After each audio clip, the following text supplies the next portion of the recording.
This problem I think we can actually do two different ways.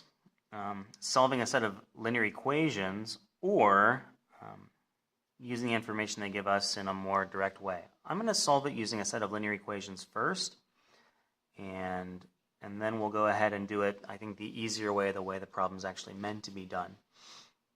As we're told, the number of apartments in a housing development has been increasing by a constant amount each year. At the end of the first year, the number of apartments was 150, so that data point would be 150. At the end of the sixth year, there were 600 apartments, so these are our two data points. And we can go ahead and model this by using a linear equation.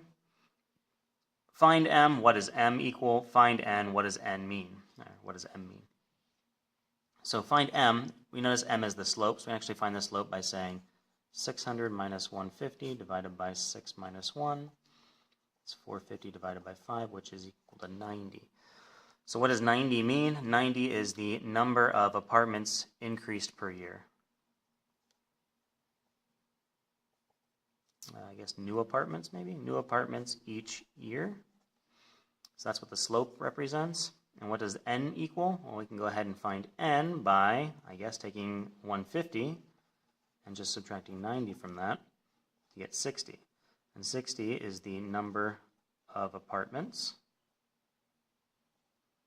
at year 0, or before the growth. Or the initial amount. Maybe the initial amount would be the better way of saying it. This is the initial number of houses. All right.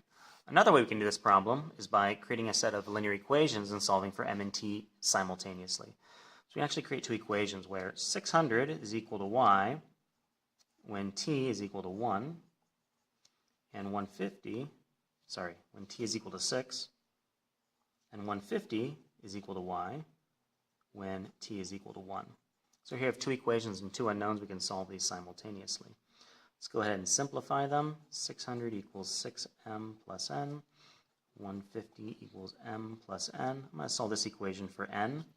So n is equal to 150 minus m, and I can plug that into this equation. So 600 equals 6m plus n, and n is equal to 150 minus m. So 600 equals 5m plus 150. Subtract 150 from both sides. 450 equals 5m. Divide both sides by 5. M equals 90.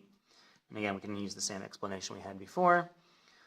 When we do that, we can actually plug 90 back into this. And we can say n is equal to 150 minus 90, which is equal to 60.